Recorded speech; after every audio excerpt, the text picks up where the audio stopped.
ভাইরে, এই ভিডিওটা দেখার পর সোজা কলিজায় লাগছে। আর কত অপমানিত হব, লাঞ্ছনার শিকার হব অন্য দেশের মানুষের কাছে। অন্য দেশের দর্শকরা হাসি মুখে মাথা উঁচু করে বুক ফুলিয়ে গ্যালারি ত্যাগ করে, আর আমরা বরাবরই চোখে জল নিয়ে বুকে কষ্ট চেপে মাথা নিচু করে গ্যালারি ত্যাগ করি। এই যে হাজার হাজার প্রবাসীরা নিজের কাজকর্ম ফেলে নিজের পকেটে টাকা খরচ করে গ্যালারিতে বসে গলা ফাটিয়ে বাংলাদেশ বাংলাদেশ বলে চিল্লালো, কি প্রতিদান দিলেন আপনারা তাদের?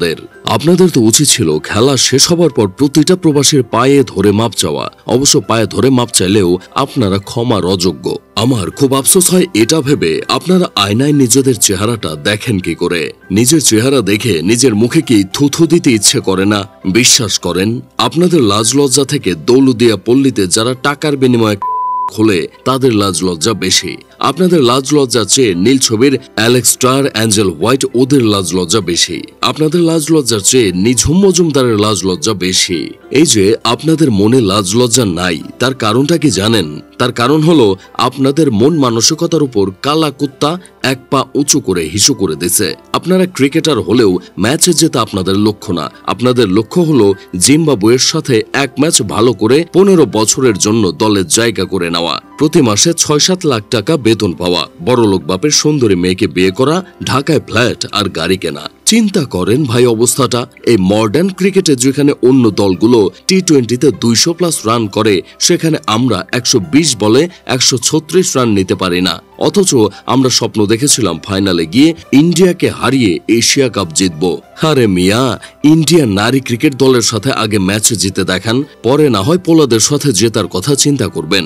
ইন্ডিয়াকে নিয়ে আমরা যতই ট্রোল করি না কেন, দিন শেষে আমাদের মানতেই হবে ইন্ডিয়ার ডি দলের সাথেও আমাদের ম্যাচ জেতার যোগ্যতা নাই। পাশের দেশ সচিন থেকে সৌরভ, বিরাট থেকে ধোনি, অভিষেক থেকে গিল বিশ্ব মহারথী তৈরি করে চলেছে, আর আমরা জাকের, ইমন, সোহান, হৃদয় ওদের জন্ম দিচ্ছি।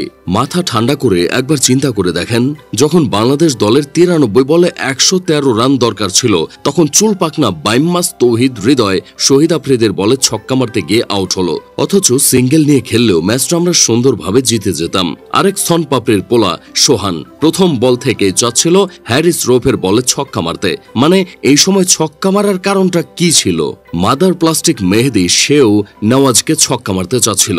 প্রতি ওভারে যেখানে 6 থেকে 7 রান নিলেই ম্যাচ জিতে যাই, সেখানে সান্ডার পোলারা ছক্কা মারার জন্য কামড়াকামড়ি শুরু করে দিয়েছিল। আমাদের ক্যান্টেন কুল জাকের আলীর কথা যত কম বলবো ততই ভালো। মানে ওরে গালি দিলেও গালিকে অপমান করা হবে। যেখানে শাহিন শাহ আফ্রিদের মতো একজন পিওর বোলার এবারের এশিয়া কাপে ব্যাট হাতে এখন পর্যন্ত 44 বলে 83 রান করেছে, সাথে 8টা ওভার বাউন্ডারি মেরেছে, সেখানে বাংলাদেশের চুলছেরা সোকল্ড ফিনিশার এবং পাওয়ার হিটার জাকের আলী 6 ইনিংসে 66 বলে 71 রান করেছে। এর মধ্যে একটা ছক্কাও মারতে পারেনি। শেষবারও কবে ছক্কা মেরেছিল ও হয়তো নিজেও ভুলে গেছে। এসব দেখে আমার বন্ধু কেরামত বলতেছে, বাংলা অভিধানে নতুন কিছু গালি সংযুক্ত করা হোক, কারণ আগে যত গালি ছিল সব সান্ডার পোলাদের দিয়ে শেষ করে ফেলেছে। যাই হোক, শেষমেশ আমি গোলাম হোসেন একটা কাজের কথা কই। শাহজালাল বিমানবন্দরটা কোনোভাবে ব্রাহ্মণবাড়িয়া স্থাপন করা হোক। এয়ারপোর্টে শনপাপড়ির ছেলেদের কিভাবে শিক্ষা দিতে হবে সেটা ব্রাহ্মণবাড়িয়ার লোকজন খুব ভালোভাবে জানে।